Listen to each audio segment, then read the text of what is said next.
Goeiemôre broeders en susters. Geseënde Sondag aan elkeen van u. Ons verwelkom vanmôre Dominee Steens-Kriek hier by ons. Ons toetrede tot die erediens kom uit Psalm 23 verse 1. Na die fotum en seëngroet sing ons tot lof van die Here uit Gesang 219, strofes 1, 2 en 3.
Aan hom wat vir ewig koning is, die onverganklike, onsienlike, enigste God, kom toe die eer en die heerlikheid, tot in alle ewigheid.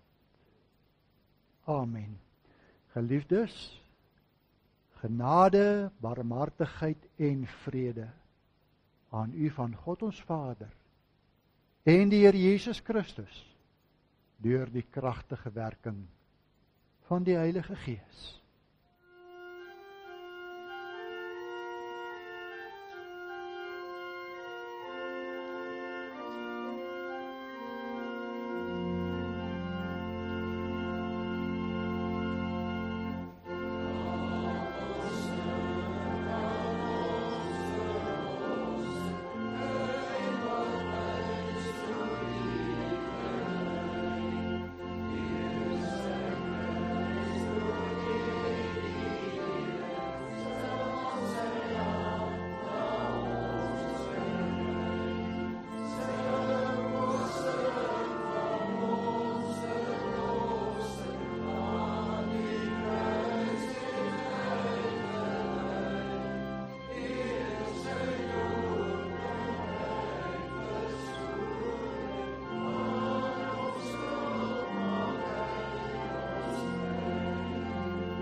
Broers en susters, Christus gebruik die wet van God om te beklemtoon hoe skuldig en verlore ons almal is. Kom ons luister aandagtig uit Eksodus 20 hoe ons dit moet doen. Toe het God al hierdie gebooie aangekondig. Ek is die Here jou God wat jou uit Egipte, uit die plek van slawerny bevry het. Jy mag naas my geen ander gode hê nie. Jy mag nie vir jou 'n beeld of enige afbeelding maak van wat in die hemel daarbo of op die aarde hieronder of in die water onder die aarde is nie. Jy mag hulle nie vereer of dien nie, want ek, die Here jou God, hy is onverdeelde trou aan my. Ek reken kinders die sondes van hulle vaders toe, selfs tot in die 3de en 4de geslag van die wat my haat. Maar ek betoon my liefde tot aan die 1000ste geslag van die wat my liefhet en my gebooie gehoorsaam. Jy mag die naam van die Here jou God nie misbruik nie, want die Here sal die een wat sy naam misbruik nie ongestraf laat bly nie. Sorg dat jy die Sabbatdag heilig hou. 6 dae moet jy werk en alles doen wat jy moet, maar die 7de dag is die Sabbat van die Here jou God. Dan mag jy geen werk doen nie, nie jy of jou seun of jou dogter of die man of vrou wat vir jou werk, of enige dier van jou of die vreemdeling by jou nie. Die Here het in 6 dae die hemel en alles daarin gemaak, die aarde en alles daarop, die see en alles daarin. Op die 7de dag het hy gerus, en daarom het die Here dit as gereelde rusdag geheilig. Eer jou vader en jou moeder, dan sal jy lank bly woon in die land wat die Here jou God vir jou gee. Jy mag nie moord pleeg nie. Jy mag nie egbreek pleeg nie. Jy mag nie steel nie. Jy mag nie vals getuienis teen 'n ander gee nie. Jy mag nie iemand anders se huis begeer nie. Jy mag nie sy vrou begeer nie. Ook nie 'n slaaf of slavin, 'n bees of 'n donkie of enigiets anders wat aan hom behoort nie. Ons het onsself aan God se wet gemeet. As ons eerlik is, sal ons besef dat ons skuldig is teenoor God en teenoor mekaar. Kom ons sing gesang 409, strofe 2.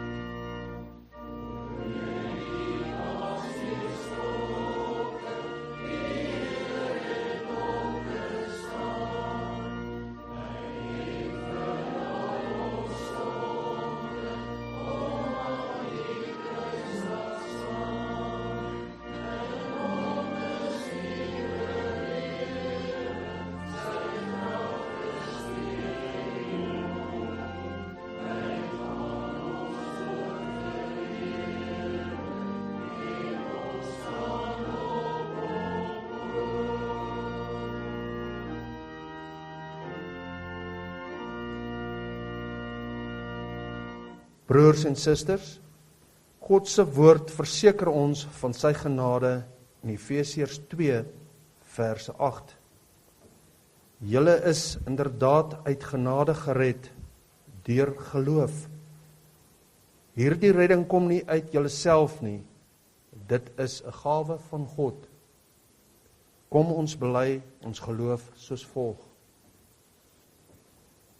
Ek glo in God die Vader, die Almagtige, die Skepper van die hemel en die aarde, en in Jesus Christus, sy eniggebore Seun, ons Here, wat ontvang is van die Heilige Gees, gebore is uit die maagd Maria, wat gelei het onder Pontius Pilatus, gekruisig is, gesterf het en begrawe is, en ter helle neergedaal het, wat op die derde dag weer opgestaan het uit die dode, wat opgevaar het na die hemel en sit aan die regterhand van God, die almagtige Vader, vanwaar hy sal kom om te oordeel, die wat nog lewe en die wat reeds gesterf het.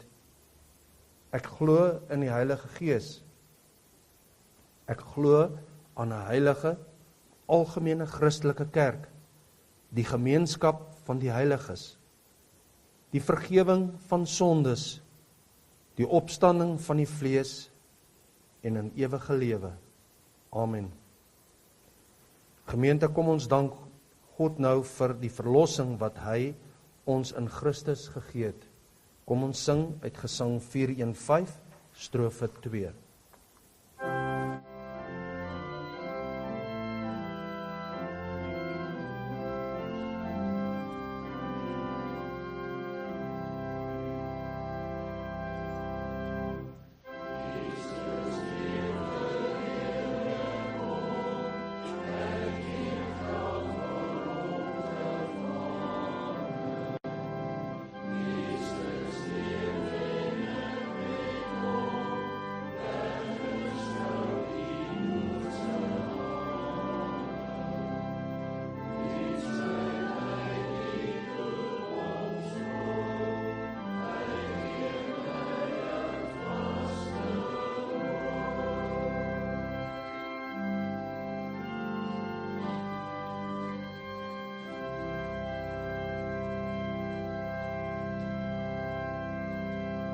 Broer en suster, ons skriflesing kom vanmôre uit Johannes, hoofstuk 21. 'n baie bekende gedeelte, maar dit verdien om weer gelees en oordink te word. Johannes 21, en ons lees van vers 15 tot 19. Nou, die voorafgaande gebeure is vir ons mooi vertel. Na die kruisiging het die Here Jesus die Sondagoggend opgestaan. Hy het aan Maria Magdalena verskyn, toe aan die disippels, en toe die ontmoeting tussen Jesus en Thomas, wat uiteindelik kon sien en voel, en toe verskyn Jesus weer aan sy disippels. En dit was daar by die see van Tiberias. En dan lees ons vanaf vers 15 uit Johannes 21. Toe hulle klaar geëet het, vra Jesus vir Simon Petrus: Simon, seun van Johannes, het jy my baie lief, meer as hulle hier? Ja, Here, antwoord hy hom. U weet dat ek u lief het. Hy sê toe vir hom: laat my lammers wei. Jesus vra hom weer 'n tweede keer: Simon, seun van Johannes, het jy my baie lief?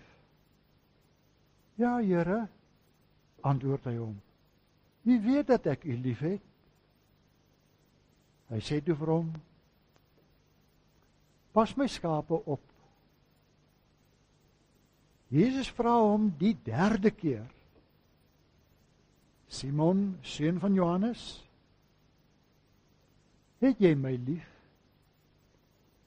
Petrus het bedroef geword, omdat Jesus hom die derde keer gevra het: het jy my lief? En hy antwoord hom: Here, u weet alles. U weet dat ek u lief het. Hy sê toe vir hom: laat my skape wei. Dit verseker ek jou, toe jy jonger was, het jy self jou klere vasgemaak en gegaan waar jy wil. Maar wanneer jy oud is, sal jy jou hande uitsteek, en iemand anders sal jou vasmaak en jou bring waar jy nie wil wees nie. Dit het Jesus gesê en daarmee aangedui deur watter soort dood Petrus God sou verheerlik. Daarna sê hy vir hom: volg my.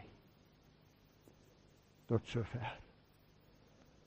Kom ons bid nou saam om die Here te vra om sy woord vir ons nie alleen te laat verstaan nie, maar ook te glo. Kom ons bid.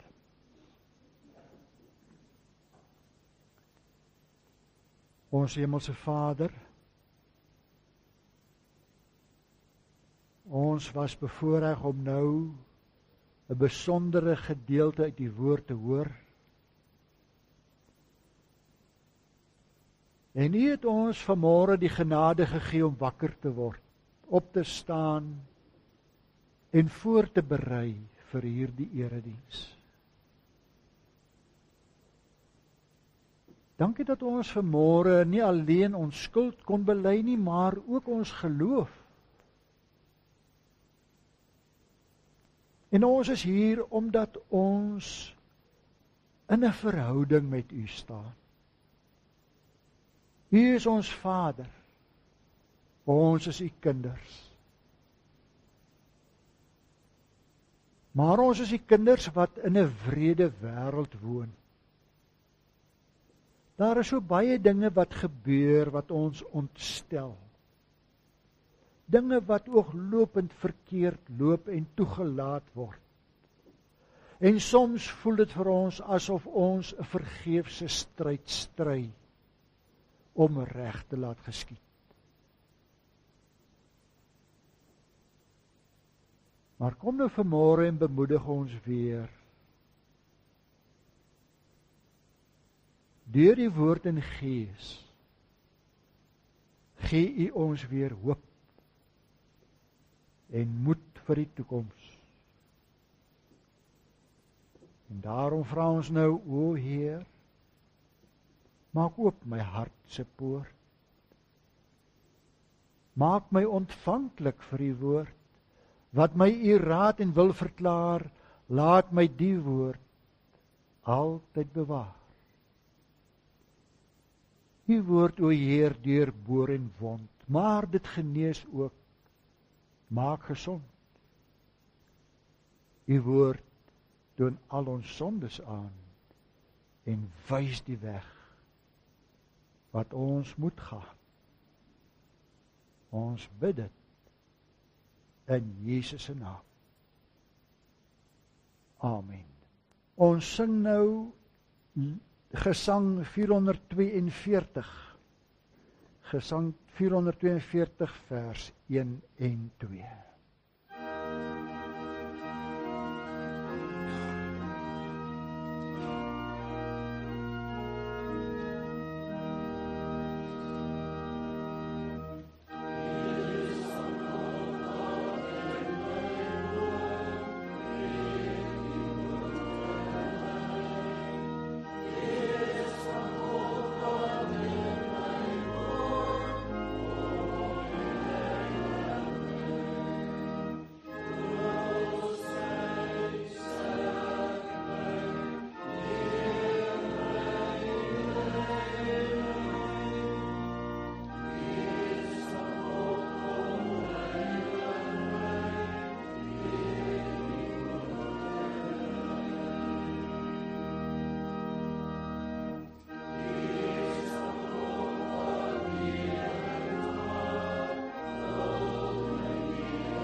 Geliefdes in ons Here Jesus Christus, seker een van die lekkerste plekke waar 'n mens kan kuier, is om 'n kampvuur. Die sake wat daar aan die orde kom, kan wissel van die alledaagse tot die ernstige dinge van die lewe. Hier in Johannes 21 kry ons 12 mense om 'n vuur waar daar 'n ernstige gesprek tussen twee lede plaasvind. In vers 9 is daar 'n verwysing na 'n vuur met vis daarop wat die Here Jesus vir die disippels gebraai het terwyl hulle vis gevang het. En nadat hulle klaar geëet het, begin 'n gesprek wat vir Petrus belangrike gevolge ingehou het.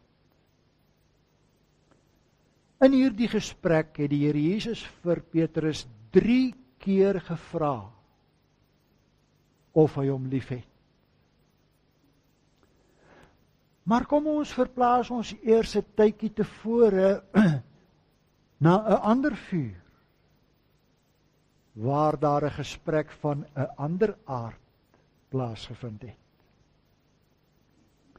Nadat die Here Jesus gevange geneem en voor die hoëpriester Annas gebring is, het Petrus hom gevolg en buite by die vuur gestaan, om hom saam met die ander mense daar warm te maak.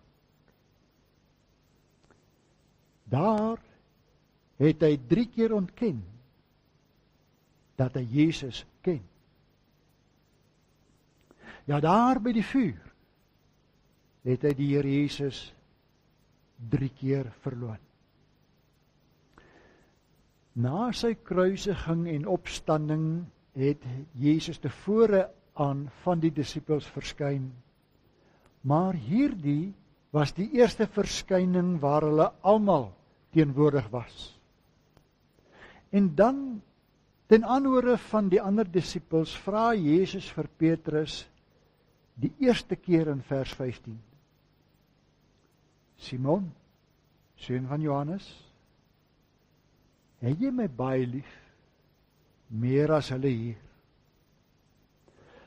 Wat hier interessant is dat Jesus nie die naam Petrus met die betekenis van rots gebruik nie, maar die naam Simeon, seun van Johannes, wat hy gedra het toe Jesus hom die eerste keer ontmoet het.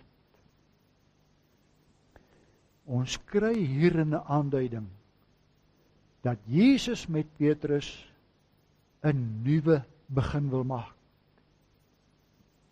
En dan, na die belydenis van Petrus dat hy die Here liefhet, vra Jesus hom 'n tweede keer of hy hom liefhet. Nou is hier 'n interessante woordspeling. Die eerste keer, of die eerste 2 keer, gebruik Jesus die woord in Grieks agapan, wat die vertalers met baie lief vertaal.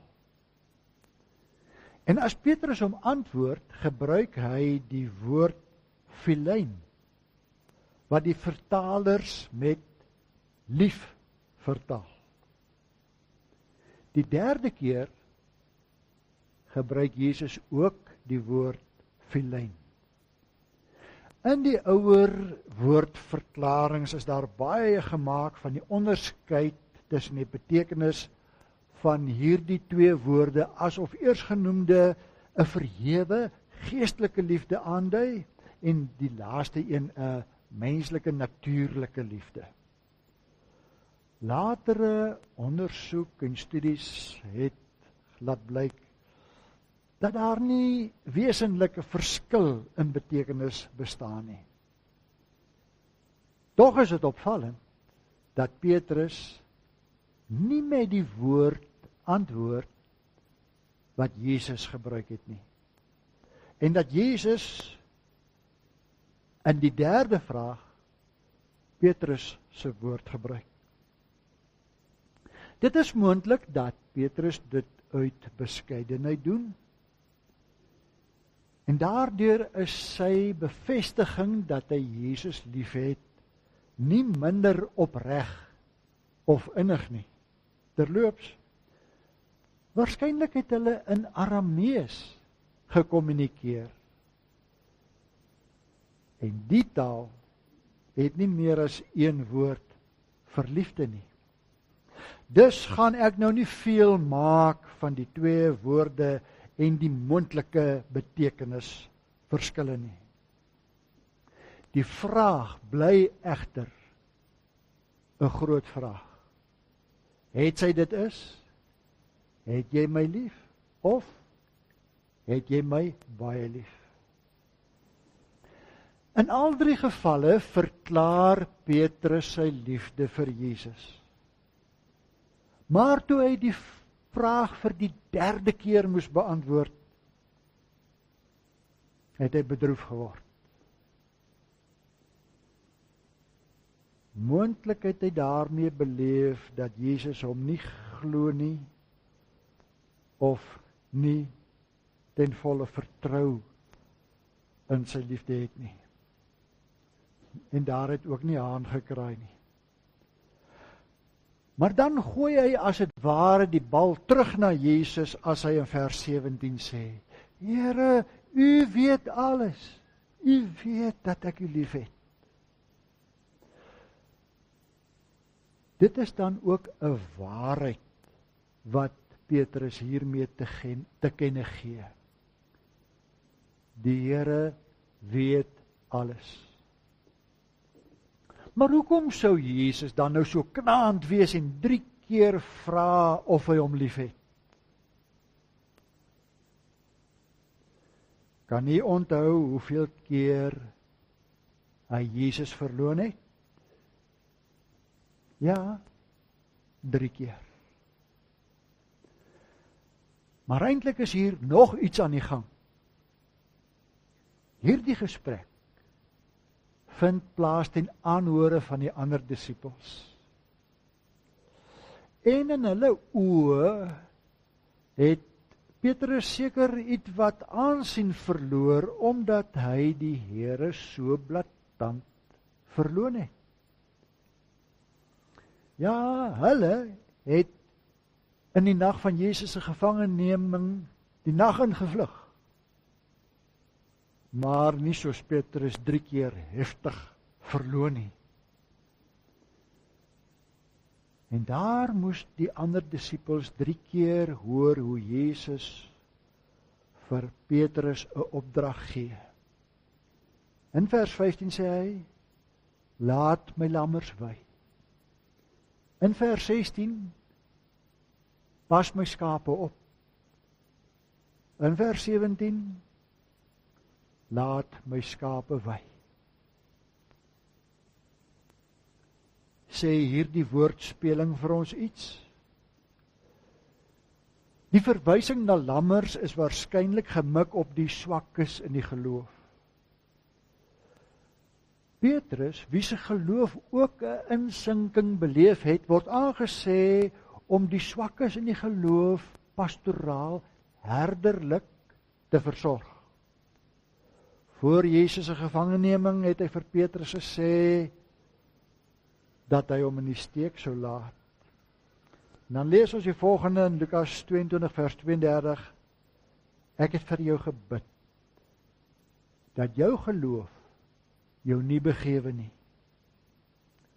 As jy weer tot inkeer gekom het, moet jy jou broers versterk.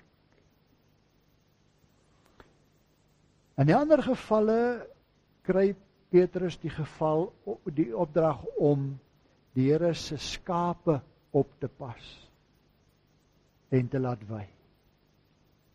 Dit gaan hier om die versorging van die Here se skape, sy kudde, sy kerk. Petrus se aanvanklike roeping, saam met Andreas kry ons in Markus 1 vers 17. Kom hier, kom saam met my, en ek sal julle vissers van mense maak.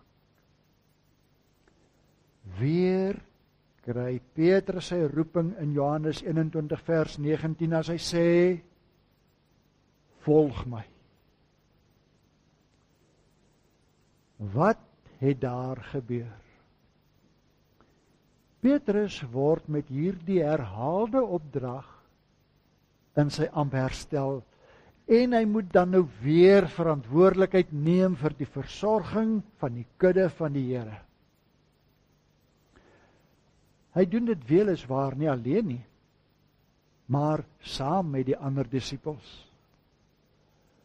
Tog is Petrus hier deur die Here Jesus uitgesonder om vir hom te wys dat hy hom vergewe het vir daardie 3 keer se verloning en dat hy vir hom nog groot werk in sy koninkryk het. So sien ons dan vir Petrus in die boek Handelinge wat Lukas vir ons opgeteken het, dat hy daar pragtig leiding neem onder die disippels. By daardie groot geleentheid wat vir ons in Handelinge 2 beskryf word, toe die Heilige Gees op die groot skare uitgestort is, het Petrus opgestaan en hulle toegespreek. Hy was weer 'n nuwe Petrus. Nou wat sê dit alles vir ons? Ons doen ook maar dinge waarmee en waardeur ons die Here teleurstel. Ons bevind ons ook in situasies wat daarop neerkom dat ons hom verloon as ons nie optree soos wat hy van ons verwag nie. Ons bedroef hom as ons nie die liefde wat ons by hom leer en sien toepas in al ons verhoudings nie. Ons laat hom in die steek as ons nie ons roeping om ons gawes tot voordeel van almal aan te wend gebruik nie. Ons elkeen kan aan sulke voorbeelde in ons lewens dink waar ons misluk het om aan die Here se verwagtinge te voldoen. In Jesus se hantering van Petrus kan ons egter met gemoedsrus daarvan kennis neem dat hy ons ook nie verwerp nie, maar ons weer 'n kans gee om te doen wat ons moet doen, soos toe hy ons aanvanklik geroep het om sy disippels te wees. Die groot vraag aan Petrus, het jy my lief? Is ook 'n vraag aan ons. En hoewel Jesus weet of ons hom liefhet, gee dit vir ons geleentheid om aan onsself rekenskap te gee oor waar ons in ons verhouding met die Here staan. En ons hoef ook nie met woorde op hierdie vraag te antwoord nie. Ons kan dit met ons dade wys. Net die feit dat u vanmôre hier in die erediens is klare aanduiding van u liefde vir die Here. Kom ons gaan leef dit dan nou verder prakties uit in die week wat voorlê. Kom ons doen dit uit dankbaarheid teenoor ons opgestane Heer. Amen. Kom ons bid.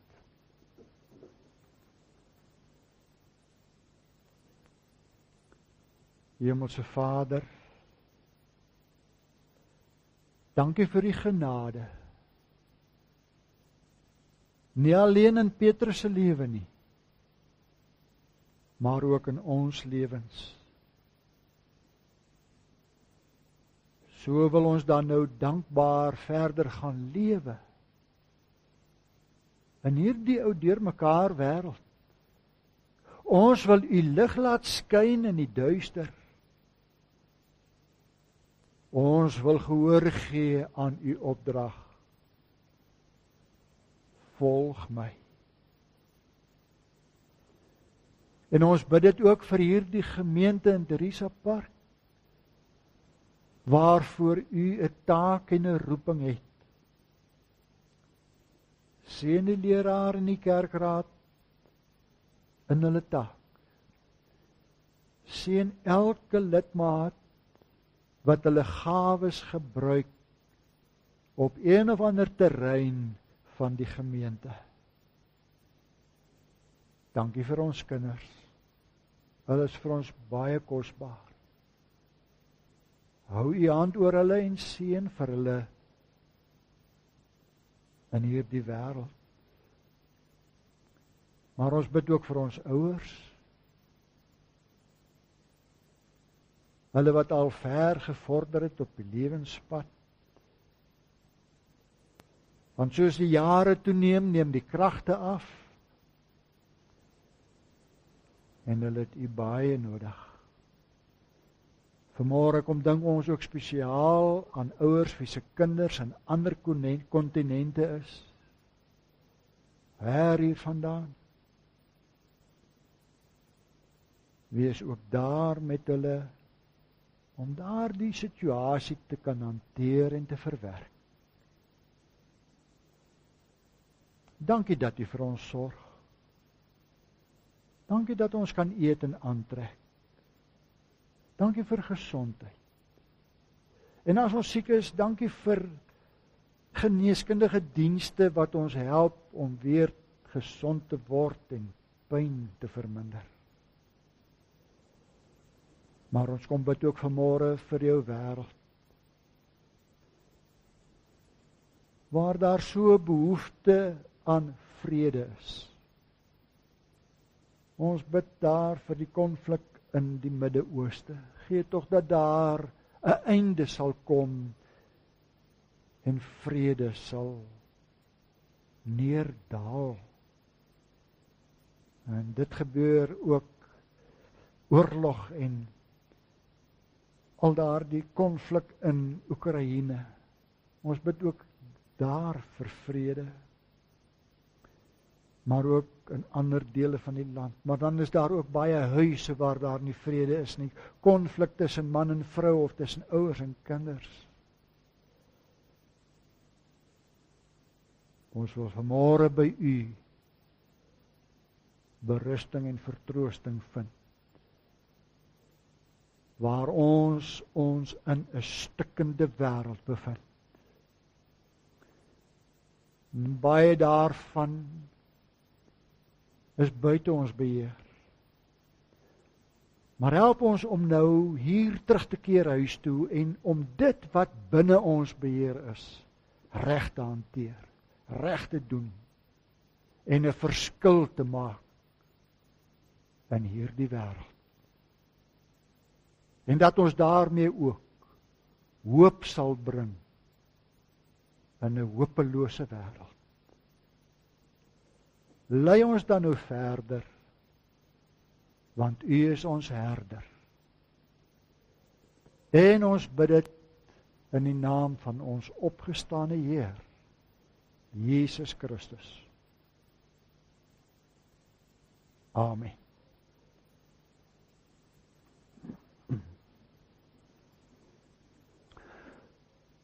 Ons antwoord nou met die sing van Gesang 422, al 3 verse, 'n pragtige belydenis.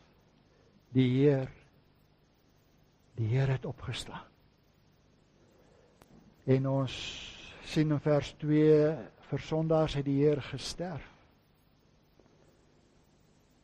Maar in vers 3 gaan sing ons ook, hy laat ons met hom triomfeer. Gesang 422, al 3 verse.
Gemeente, die Here stuur ons nou hier weg met sy seën.